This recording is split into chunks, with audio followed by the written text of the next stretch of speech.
Mas may kapasidad ba ang Tingog Party List kaysa DOH at DILG? Nagkaroon ng pirmahan ng isang kasunduan ang Philippine Health Insurance Corporation, PhilHealth, Development Bank of the Philippines, DBP, at Tingog Party List. Naku, ano na naman yan? PhilHealth at DBP kasama Tingog? Naku, usaping pera na naman ho yan. Kahit ho itong si Tambaluslos hindi kayang sindakay nitong si Senator Bato de la Rosa. Diretsahan na hong binanatan nitong si Senator Bato ang Tingog Party List nitong si Martin Tambaluslos Romualdez. Pero bago ho ang lahat ng yan mga kababayan, kung bago lang ho kayo sa PH Update, isang like at isang subscribe, masaya na ho tayo dyan. At sa mga gusto sumali sa ating community, i-click nyo lang ho yung join button sa baba para kayo ho ang pinakaunang makakita sa ating mga reaction video. Ayun na nga, bago ho tayo magtungo dyan sa banat na yan, itong si Senator Bato de la Rosa, at alamin ho natin kung bakit nabanggit ang Tingog Party List dyan sa kanyang privilege speech dyan sa Senado kaninang hapon. Pasadahan ho muna natin to. Naku po, ito na nga ho ba sinasabi natin, ha? Itong si Franz Castro, ang problema ho dito sa ali na to. 'Di ba noong nagkaroon ng hearing diyan sa House of Representatives, diyan sa TWADCOM, diyan sa Committee on Bad Government, talagang siya ho ang pinakabibong magpakulong sa mga resource person, 'di ba? Siya ho ang nag-contempt dito kay Attorney Zulaika Lopez. Ngayon ho, ito ho talaga mga IPs na to, yung mga indigenous people. Ano ho ba tong larawan na nakikita nyo sa inyong harapan? Ito ho mga kababayan, just in. Rep. Franz Castro, sinampahan ng reklamo sa House Ethics Committee ng mga taga-IP community. Matatandaan na convicted si Castro at iba pa sa paglabag sa Special Protection of Children Against Abuse, Exploitation, and Discrimination Act. Naku po, paano ba yan, Franz Castro? Sinampahan na ho ng ethics sa Ethics Committee, itong si Franz Castro. Ngayon mga kababayan, heto ho ang tugon ng isang napakatapang na Franz Castro. Napakalakas ng loob na mag-contempt dyan sa committee, dyan sa House of Representatives. Mga kababayan, heto ho si Franz Castro ngayon. Rep. Castro, tinawag na harassment ang ethics complaint laban sa kanya sa Kamara. Palakpakan ho natin, anak ng tokwa. Pagkatapos mong nagpakulong ng resource person, sinampahan ka lang ng ethics complaint, hindi ka man makukulong, walang mangyayari sa'yo. Wala pa eh. Di ba? Sinampa pa lang yan. Malamang sa malamang, di magpo-prosper yan eh, di ba? Sino na hubang natanggal dyan sa ethics na yan? Iisa pa lang ho, sa katagal-tagal ng House of Representatives. Kung di ho tayo nagkakamali, correct nyo ho kung mali ako. Yan lang ho si Congressman, yung nasa Timor-Leste, di ba? Yun lang ho ang si Tevez lang ho natanggal. Ngayon, malamang sa malamang itong ethics complaint na to, drama na lang to nitong si Franz Castro. Ang problema kasi sa iyo, Franz, ang angas-angas mong mag-contempt. Ikaw, inainan ka lang ng ethics complaint, ang ibibira mo sa amin, harassment kagad. Anak ng tokwa. Kayo nga dyan convicted na kayo. Nakaapila lang yung mga kaso nyo, kayong dalawa nitong si Sator Ocampo. Dapat nga nakakulong na kayo eh. Di ba ho? Ang problema, ang pinakamagandang, bago matapos itong 19th Congress na to, ang pinakamagandang gawin ng Kongreso, tanggalin na ho yung si Franz Castro. Pero malabo hong mangyari. Mangyari yun kasi yan ang, kumbaga sa mga aso ni Tambaluslos, isa ho yan sa pinakamaingay, ika nga. Kaya hindi ho tatanggalin yang si Franz Castro. Heto na ho mga kababayan, rekta na ho tayo dito kay Senator Bato de la Rosa. Marami ho ang nagulantang, nabulaga, diyan sa pagsasalita na yan itong si Senator Bato de la Rosa, diyan sa Senado. Kaugnay ho dito sa pagkaka-involved na naman sa panibagong iskandalo nitong party list ni Tambaluslos na Tingog Party List. Alamin ho natin ang detalye dito kay Senator Bato de la Rosa. Thank you, Mr. President, Majority Leader. Huwag mahihiyang magtanong. Nako. Yan po ang sabi ng ina ng ating butihing Senador Grace Poe sa isang commercial para sa brand ng gamot. Kaya naman, Ginoong Pangulo, tumatayo po ako ngayong araw na ito para magtanong ukol sa personal and collective privilege. Noong nakaraang Biyernes po kasi, Naku. nagkaroon ng pirmahan ng isang kasunduan ang Philippine Health Insurance Corporation, PhilHealth, Development Bank of the Philippines, DBP, at Tingog Party List. Naku, ano na naman yan? PhilHealth at DBP kasama Tingog. Naku, usaping pera na naman ho yan, panigurado. PhilHealth, DBP. Naku, yari ho tayo dito. Tambaluslos, ano na naman kabalbalan ito? Panoorin po natin ang naging news report sa ating state-sponsored news channel, PTV Philippines. Sa pagsulong ng Universal Healthcare Act. Teka.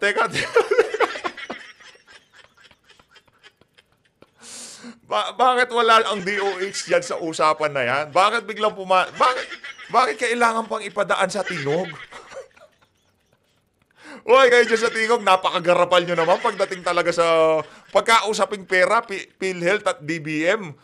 Talagang present kayo. Ang problema ho kasi dito, mga kababayan, konektado pa rin ho yan. Ito atin lang naman to, pwede ho tayong magkamali. Pwede ho tayong magkamali dito. Marami hong mas mahuhusay dyan, ikang. Lahat ho nang nangyayari na yan, na kung saan kinasasangkutan ng pangalan nitong si Tambaluslos, konektado ho lahat yan para sa 2028 election. Diba? Yung paglalatag ng iba't ibang napakaraming satellite offices ng Tingog Party List. Ngayon ho, nakipagpirmahan ho sila dito sa PhilHealth at dyan sa DBM. Konektado ho lahat yan para sa ambisyon nitong si Tambaluslos na maging presidente sa 2028. Ibang klase talaga. Tuloy. Maalagang Republika, Rural Financing Health Development Program. Yan daw po ang tawag nila sa proyekto na kanilang gustong i-implementa sa bisa na kanilang naging kasunduan. Mas maraming health facilities sa rural areas, realization ng Universal Healthcare Act, at reduction ng mortality at morbidity rates sa pamamagitan ng pagtatayo ng primary healthcare facilities ang kanilang layunin.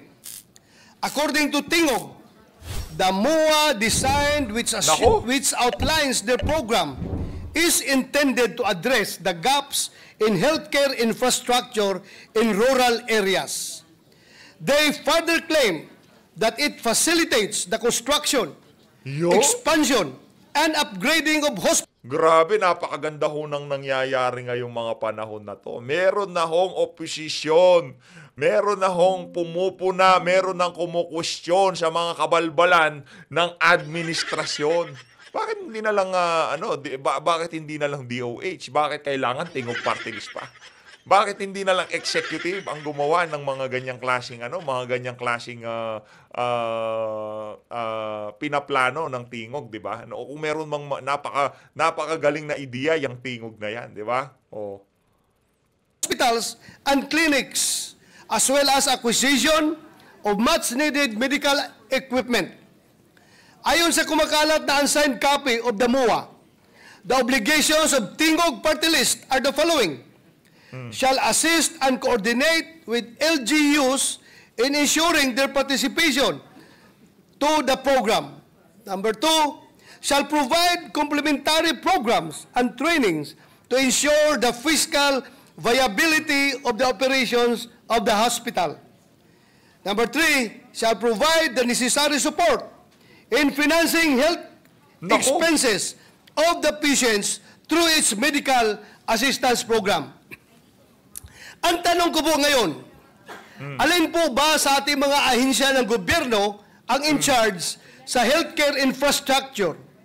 Anong ahensya po ang nakakapagbigay ng technical assistance patungkol sa mga usaping pangkalusugan? Anong ahensya po ng gobyerno ang nangangasiwa ng ating mga local government units? Nako. Ang PhilHealth ba? Ang DBP ba? Nako. O ang Tingog Party List? Sa taon-taon nating binabalangkas ang national budget, ang Department of Health lamang ang nakikitaan ko ng programa patungkol sa mga health infrastructure. Nasaan yung Department of Health? DOH, nasaan? Sila ho talaga eh. Sila ho ang in charge para sa kalusugan, Bakit hindi sila kasama sa usapan? Ito talagang tingong na to, basta pera usapan na naglulundagan sila. Di ba? PhilHealth, DBM, pera yun eh. Under the Pambira, 2025 National Expenditure Program of the Department of Health, the DOH has a program called Health Facilities Enhancement Program, or Nako. its EP. Funds for its HFEP shall be used for the construction, upgrading, or expansion of government healthcare facilities, among others, with priorities in the universal healthcare sites, geographically isolated and disadvantaged areas, including the upgrading of facilities for COVID-19 response and equipping and construction of ongoing projects. In the implementation of the infrastructure projects under the HFEP, the DOH may enter into a MOA with the appropriate government agency or local government unit that has the capability to implement the project. In addition, the DOH has the mandate to provide technical assistance, consultation, and advisory services to stakeholders regarding health facilities regulation. More to the point, it is the DOH which issues the so-called certificate of need whenever a government or private entity desires to establish a new hospital. Kaya naman, nakapagtataka para sa akin, No. bakit kaya hindi na isama ang DOH sa isang programa na sa ating pagtingin ay bahagi o naugnay sa mandato nito. Correct. Modesty aside po, isa po akong doktor. Ngunit, Doctor of Philosophy po or PhD, hindi po Doctor of Medicine or MD. Hindi po ako isang health expert. Pero mukhang hindi naman po ata kailangan ng isang doctorate degree o kahit Correct. college degree para masabi na mas angkop na mga health expert o ang DOH ang mamamahala o kaya naman ay kasama sa mga programang may kaugnayan sa kalusugan. Bakit kaya mas pinili ng DBP at PhilHealth na makasama sa kanilang MUA ang isang party list No. kaysa Department of Health? Gusto ko rin pong malinawan. Sa isang banda, nakakapagtataka rin po kung bakit hindi rin mas pinili ng DBP at PhilHealth ang Department of Interior and Local Government na siyang may mandato to exercise general supervision over local government units. Mas may kapasidad ba ang Tingog Party List kaysa DOH at DILG para mag-assist and coordinate with LGUs in ensuring their participation to the program intended to rehabilitate, expand, or construct LGU hospitals? O kaya naman ay makapag-provide ng complementary programs and trainings to ensure the fiscal viability of the operations of the hospital. Sa huli, Ginoong Pangulo, ang tanong ng lahat sa kasunduan na pinirmahan ng PhilHealth, DBP at Tingog Party List. Legal ba ito? Naku. Ethical ba ito? Hinaluan at hahaluan ba ng politika ang mga programang pangkalusugan? Naku, yari tayo dyan. Shots fired, ika nga. Shots fired. Masasabi ba natin na ito'y purong ethical at legal at walang halong agendang politikal? Yo. Mayroon po bang nalalabag na batas kagaya ng mga paratang ng ibang mga nakapansin sa timing ng programang ito? Hindi po tayo kailanman tutol sa pagpapalaganap ng mga proyektong makapagpapabuti ng sitwasyon ng kalusugan ng ating mga kababayan. Di ba napakagalang ho nila dyan? Kahit na meron na silang pinupunang mga anomalya, pagdating sa Senado, napakagalang ho nilang bumira. Pero bukas ho niyan, kung magpe-press con yung mga aso ni Tamban, ako, babalatan ho nila sigurado itong si Senator Bato de la Rosa. Pero sana naman ay naayon sa batas ang papapatupad nito. Kung hindi natin pupunahin ang mga ganitong gawain, na may akusasyon ng irregularidad, para saan pa ang pagiging mga mambabatas natin? Noong nakaraang budget deliberation lamang po natin ng 2025 budget, nabigyan pansin naman po ang kahalagahan ng pamumuhunan sa kalusugan ng ating mga mamamayan. May mga kasamahan din tayo na nagtanong na kung epektibo ang ating mga batas na may kaugnayan sa kalusugan, bakit marami pa rin ang pumipila sa Senado para humingi ng medical assistance? Nakakalungkot po na tila inaasa sa politika ang kalusugan ng ating mga mamamayan. Samantalang ito ay isang batayang karapatan na hindi na dapat ipinaglilimos kanino man. Kung magsasagawa po ng pagdinig ang ating Senate Committee on Health and Demography patungkol sa MUA ng PhilHealth, DBP at Tingog Party List, asahan po ninyo, hindi po ako mahihiyang magtanong. Maraming salamat po, Ginoong Pangulo. Gusto kong makita sinong magtatanong kay Senator Bato dyan sa kanyang privilege speech na yan. Sino? May magtatanong? Senator De La Rosa, Majority Leader. Mr. President, Wala na ho. I move that we refer the privilege speech of Senator De La Rosa to the Committee on Health and Demography. So move, Mr. Yun. President. Bukas, imbestigahan na natin yan. Pag-usapan na natin, patawag na natin ng PhilHealth at DBP, no, at DOH at Tingog Party List para magkaalaman na, di ba? Kasi puro lokohan na lang ho eh. Lahat ng, kumbaga, lahat ng malalas at malinamnam napupunta ho dito kay Tamba, di ba? Pagka yung mga proyekto na kung saan magbebenepisyo siya sa 2028, naku po, mabilis pa ho sa alas 4, kasama ho sa pirmahan yan, tingog na yan. Ito na ho mga kababayan, dito sa bahagi ng video natin na to, dumako naman ho tayo dyan sa nangyaring talakayan ng mga banateros. At nitong si Sir Jason ito ho, pakinggan ho natin itong mga kababayan. Matindi ho itong mga tinalakay na dito. Binanggit nyo kanina na ayaw nga tumakbo ni BP Sara. Pero sa sitwasyon natin ngayon, dapat tumakbo si BP Sara sa 2028 dahil ang lala. Grabe. Speaking of malala, napakalala ho ng korupsyon ngayong mga panahon na to. Sa totoo lang kaya yung sinusulong nitong si Atty. Vic Rodriguez na kung sakaling sila ang manalo, at saka itong si Pastor Apollo Kibuloy, yung tanggalin na yung kalakaran ng liquidation by certification. Yun lang ho mga kababayan, lagi ho natin sinasabi dito sa PHFD. Kung sino man na magsulong na matanggal yung kalakaran na yan, talagang susuportahan ho natin yung mga kandidato na yan. Sakto, inendorso pa ho ni Tatay Digong itong si Atty. Vic at itong si Pastor Apollo Kibuloy. No? Kaya talagang kung sino lang ho yung mga sinuportahan ni Tatay Digong, yun lang ho talaga susuportahan natin. No? Si Pastor Apollo Kibuloy, Congressman Rodante Marcoleta, Atty. Vic Rodriguez, lahat ng senador ng PDP laban at etong si Gob Chavit. Tuloy.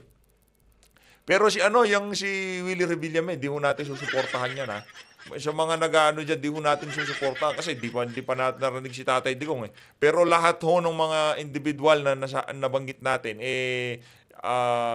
formal na hong inendorso ni Tatay Digong. Kagaya niya si Atty. Vic doon sa nung filing ng kandidatura, di ba? Tinaas na rin ho ng kamay niya nitong si dating Pangulong Rodrigo Duterte. Yan si Pastor Apollo Kibuloy, di tinaas ang kamay pero naglabas ng statement itong si Tatay Digong. Tuloy. Ano ng politika natin ngayon? Sa katunayan, dapat nga, buti nga, naisip din ni Pastor Kibuloy. Dapat siyang tumakbo. Kailangan natin ng milagro dyan sa Senado. At totoo naman kasi talaga lahat yung sinasabi nito, Pasyo. Matatawa ka naman kasi ultimong Department of Justice, PNP, DILG, alam naman nila. Saka yung isang isinusulong nitong si Pastor Apollo Kibuloy, yung Truth Commission, dapat magkaroon ng Truth Commission sa mga susunod na araw. Pag-uusapan ho natin yan mga kababayan. No, alamin ho natin kung pati tayo ho naiintriga dyan sa Truth Commission na yan. No? Wala pa ho tayong narinig na kandidato na magpapanukala para sa katotohanan. ano nga ba yung truth na yan? Ano yung commission na gustong maisabatas nitong si Pastor Apollo Kibuloy sa mga susunod na araw, no? Siguro sa mga susunod na taon ho, next year, ilang araw na lang ho yan kasi ngayong mga panahon na to, pagka linatag ho natin yung mga plataforma ng mga kandidatong sinusuportahan natin, pinapasadaan natin kahit paano. Pero matatabunan ho kasi ng mga bagong video at kalaunan hindi na mapapanood. Kaya pagkabakbakan na ho talaga sa kampanya, doon ho natin ilalatag para laging fresh sa kaisipan ng ating mga kababayan. Para hindi naman ho tayo parang parang sirang plaka na paulit-ulit dito sa mga plataforma. Doon kailangan ulit-ulitin para yung ibang mga nakakapanood, sa mga hindi pa nakakarinig, malaman nila yung mga plataforma. Pero mas mainam ho, para sa akin lang ha, talagang ratyadahin ho natin sa pagkatapos ho ng taon na to. Game. Yan eh. Kung matatandaan ninyo, di ba, may mga ano nga sila eh. Kaya nga yung... malupit ho yan. Palakpakan ho muna natin ang mga banateros. Mga idolo ho yan eh. Sila ho talaga yung, kumbaga, malulupit mag-vlog eh. Wala man ho tayo sa kalingkingan ng mga yan. Palakpakan ho natin. Mga informants ni Trillanes noon, di ba? Sila Bicoy. Kaya nga hindi nila binibigay yung mga pangalan nila. Kaya nga alias yung binibigay nila para hindi sila makilala eh. So alam naman nila yan, pero pinagpipilitan pa rin nila. Kasi nga, meron talagang utos. Iba ang objective nila. Iba ang motibo talaga nila. Kasi kaya naman nilang i-correct talaga eh. Kung ang usapan lang is confidential funds, sila naman ang gumagawa ng batas eh. Sila naman ang gumawa ng guidelines eh. Kung paano yung liquidation ng ng confidential funds. Hindi naman yan COA ang naglagay ng ang tawag ba diyan na Boss J yung rules and regulation, kumbaga, for the lack of better term sila ang gumagawa niyan eh, yung mga IRRs, hindi ba? Oo. Sila gumagawa eh. Although itong ang guideline lang dyan, porsyento lang eh. Alam mo, sa kaso yung binanggit ni Attorney Topacio kanina, yung sa local government. Alam mo, mayor, governor, yun ang LGU, di ba? Kung ano yung internal revenue allotment mo, yung 20% niyan is allocated to the office of the mayor or office of the governor, no? And pursuant to law, kung di ako nagkakamali, batas pambansa bilang 333, no? Yung 40%, nung 20%, yan ang confidential and intelligence fund, discretionary fund ng mayor o ng gobernador. Ang problema dito sa mga tinamaan ng buenas na mga nagmamagaling na kinawatan, sa kinatawan, wala sa kanilang bagong term yun kinawatan. Manong pagiging mayor, kaya hindi nila naintindihan yan. No? And even if naintindihan nila, they are forced to not to understand it kasi nga ibang ulterior motive nila. Mas lalo naman ito sila Franz Castro, walang nalalaman yan. Ang alam niyan, mag-kidnap ng bata at na IP. Tapos dadalhin sa Manila, pinagwewelga, pinagrarally. Alam mo, sa totoo lang, Boss J, medyo delikado sila dito para sa akin kasi kung gusto nilang sirain si Inday Sara, mukhang sa ginagawa nila, mas lalo pa nilang pinalalakas. At pinalakas, actually. Kasi wala naman talagang plano si Inday Sara tumakbo para sa 2028 eh.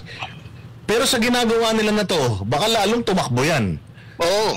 Di ba? So, hindi lang yun. Ang tao mag-alsa para tumakbo siya. Ganun ang nangyayari niyan dahil nakikita ng tao ngayon eh. Di ba? Malaki hong kaguluhan yan. Sinasabi ho natin dito, malaking kaguluhan yung pinaplano nila. Napakadelikado ho niyan, yung ipagpapatuloy ho nila. Baka yung panawagan lang, yung simpleng kilos protesta lang ho yung mga mangyayari sa mga susunod na panahon, baka yung isigaw ng ibang mga sasama dyan sa rally na yan, hindi magustuhan ng administrasyon na to. Hindi magustuhan ni Tambaluslos. Di ba? Kaya kailangan i-weigh ho nila ng maayos yung issue ng impeachment na yan. Huwag ho silang magpadalos-dalos. Given na ayaw nila itong si VP, pero kung magkakagulo ang ating bansa dyan sa usapin na yan, ipagpaliban nyo na ho muna yan. Marami ho tayong problema ngayon. Kahit araw-araw maglabas si Romualdez na 71% siya sa survey, sarili niyang kumpanya nag-survey, walang naniniwala doon. Correct. Totoo naman Parang, yun. parang ano rin yan eh. Parang kay Pastor Apollo Kibuloy lang din yan, yung ginagawa ni Risa Ontiveros eh. The more na nag-hearing si Risa, the more na mas na-expose yung mga testigo niya. At the more na mas lalong lumalakas yung clamor pagdating sa na magkaroon ng Pastor Apollo Kibuloy sa pamahalaan dahil mas lalong na-expose yung mga magagandang nagawa ni Pastor Apollo Kibuloy sa simbahan niya. Nakatulong pa. Tama, Boss Dada. Kaya itong ginagawa nila kay Inday Sara, naku, malamang sa malamang, makakatulong pa ito at baka ito pa yung maging dahilan ni Inday Sara na tumakbo kasi nagbigay siya ng statement nung nakaraan, Boss Jay, di ba, na hindi ako ganun kabait, hindi ako nagpapatawad. Yung mga ganung salita mukhang talagang nakumbinsi nila. Maganda si Tama yung sinabi na yan ni Boss Dada, no? Yung mga nag-aasam-asama sa mga Duterte na magkaroon ng panibagong leader na Duterte, kailangan pa rin pala natin pasalamatan tong mga walang yan na to. Kasi malay natin si BP, di ba? Wala naman talaga siyang balak tumakbo sa 2028. Dinurog nyo ng dinurog ang Ali. Lugar na hindi naman pala siya talaga dapat tatakbo, napatakbo nyo siya. Lugar na hindi naman pala ho tayo dapat magkaroon ng panibagong Duterte na presidente. Magkakaroon ho tayo dahil sa kanila. Kaya maraming salamat dito sa mga walang yakto.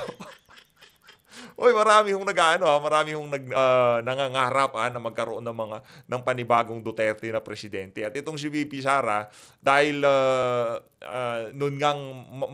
kasi ganito lang ho yan eh. Noon ngang mataas ang sa survey 2021, siya na yung nakikita ng ating mga kababayan na magpe-presidente. Ano sabi niya? Hindi ako. Bahala kayo, takbo kayo dyan. Mayroon akong gustong gawin, hindi yan ang gusto kong gawin. Binudol ho siya na tumakbo ng pagka-vice presidente. Tumakbo naman siya. Ngayon, dinurog naman ho siya ngayon. Diba? Kaya ho ngayong mga panahon na to, para doon sa madumudurog kay VP Sara, napakagaling yung mangumbinsi. Siguro blessing in disguise nangyari rin to kasi talagang palagay ko correct. Walang mangyayari talaga sa impeachment na ito. Yan ang sinasabi ko, malulupit yung mga banateros na yan si Boss Tay. Malaman ho tayo yan, gakulangot lang ang husay niyan idol yan. At wala, definitely kahit saan mo tingnan talagang hindi siya obra. Ngayon kung mangyayari yan, they will have to wait for another year para makapag-file uli. Doon sila na parang napipigilan gayon eh. Parang ano sila ngayon? Para silang atras abante, yung congressman na atras abante ngayon. Isipin mo, nakakahiya. Alam mong magiging ano nila dito, yung parang isalba yung kanilang pagmumuka. Kasi nakakahiya to eh. Talagang binild up tapos biglang sabihin nila, ay kulang sa oras, kulang kayo sa boto, wala kayong suporta. Yun ang yung lumabas kung gano'n sila kabobo eh. Lalo na yung congressman ng Maynila. Anong pangalan nun? Si Chua. Joel Chua. Sabi ko, abogado pala itong tinamaan ng Buenas na ito. No? Isipin mo, hindi ba niya naintindihan yung wag na sabihin hindi siya nag-mayor. Yung meron kang staff, no? Meron kang na pwedeng mag-research. Ba't mo sisirain ang pangalan mo unless talagang alam mo sira na talaga ang pagkatao mo? Balita ho natin diyan sa first district ng Maynila ngayon talagang wala ho tong si Joel Chua, napakababa daw ho niya sa survey, no? Kaya sigurado talagang kung ano na lang siguro makukuha niya dito sa termino niya na to hinahakot na niya para kahit na matalo na siya tiba-tiba na siya. Yung pang isang termino, hahatawin niya ng isang, yung pang dalawang termino na mahahakot niya kung ano. Ibig sabihin ho nating mahahakot dito ng mga taga-suporta. Hahakutin niya sa isang termino. Ano na lang ito?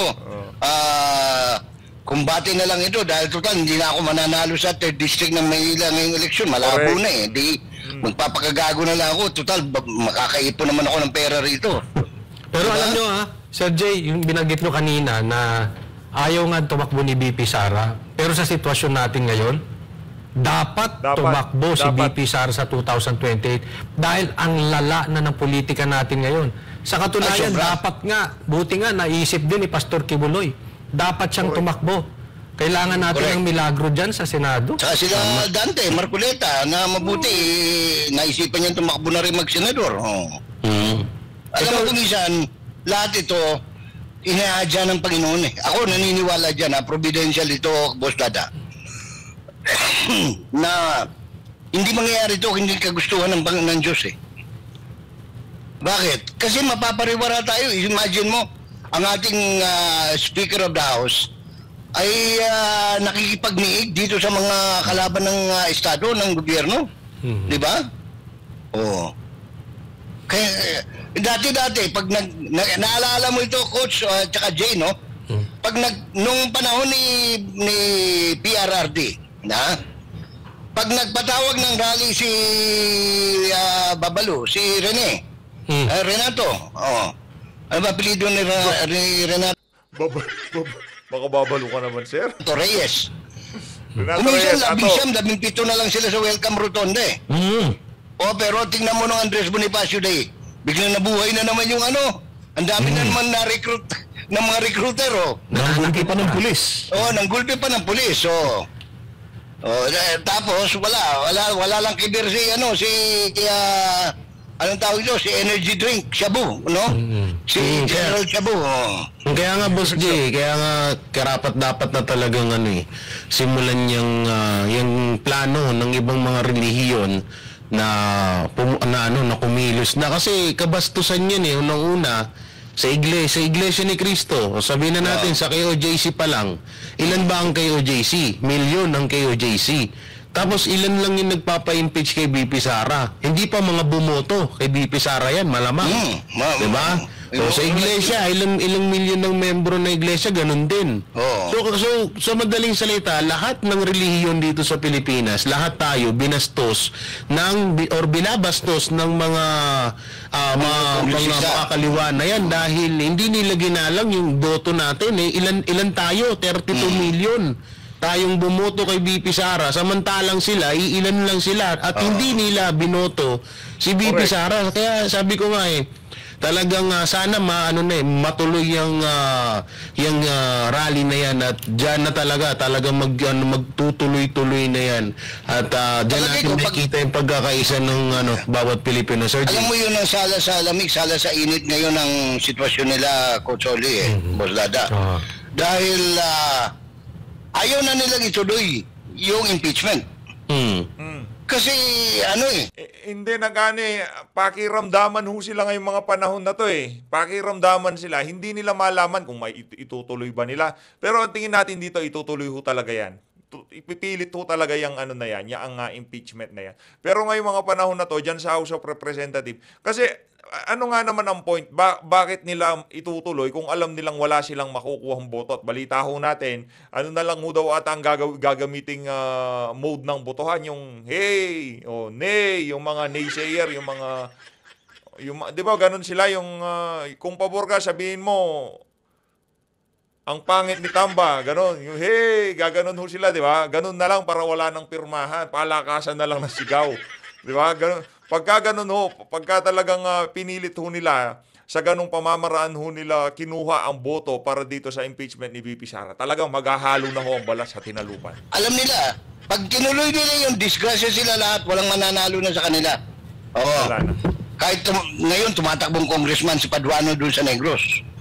Siyempre may mga iglesia riyan, may mga evangelical, may KOJC, lahat yan, no? May mga Muslim din dyan. Markado na ho yan, markado na. Sa KOJC, sa INC, ang mga napaka-coops dyan sa mga hearing ng TWADCOM at Committee on Bad Government. Markado na ho yung mga yan. Wag na ho silang magtangkang lumapit dito sa KOJC at dyan sa iglesia. Wala ho silang makukuha suporta dyan. Tapos, si Akop, disgrasya na siya sa Antipolo ngayon dyan, no? Lahat sila nanganganib pag natuloy. Kasi talagang mag-alas ang tao eh. At ang problema dyan, pag nag-alas ang tao, at natuloy kung saan man yan natuloy, baka mamaya mabuwag pa yung Kongreso. Oh. Yun lang. Hindi mas lalong na kaetot-etot na ang buhay nila. Oh. At ang pinaka-problema dyan, Sir Jay, wala na nga sa boto nila ang KOJC. Wala na nga sa boto nila ang mga Iglesia. supporters ng mga Duterte. Tapos mawawala pa. Ayan, pa. At mukhang talagang nawala na ang boto ng Iglesia at ang iba pang mga relihiyon. Kaya Correct. talagang Tama yun. nanganganib sila ngayon. Kaya pansin nyo ho ngayong mga panahon na to, bigla hong nanahimik yung mga maiingay na congressman, no? Nakala nila kaya nila lahat. No, akala ho nila kontrolado nila sitwasyon. Nagsalita na yung, siyempre, Duterte supporter, automatic na ho. Tayo, hindi ho natin susuportahan. Mangangampanya tayo laban dito sa mga individual na to. Ang matindi ho dito, mga kababayan, kay OJC, ang dami niyan. Diba? INC, ang dami din ho niyan. O yung iba pang mga grupo na nagalit dahil sa kambugan at kalokohan nitong mga congressman na to, sigurado ho wala na ho silang makukuhang boto. Ayun na nga mga kababayan, dito na ho tatapusin ang ating reaction video. Kung mabot ho kayo sa bahagi ng video natin na to, isang like at isang subscribe. Masaya na ho tayo dyan. Sa mga gusto sumali sa ating community, click nyo lang ho yung join button sa baba para kayo ho ang pinakaunang makakita sa ating mga reaction video. Mag-ingat ho kayo lahat. Mahalin natin ng Pilipinas. Maraming salamat ho mga kababayan.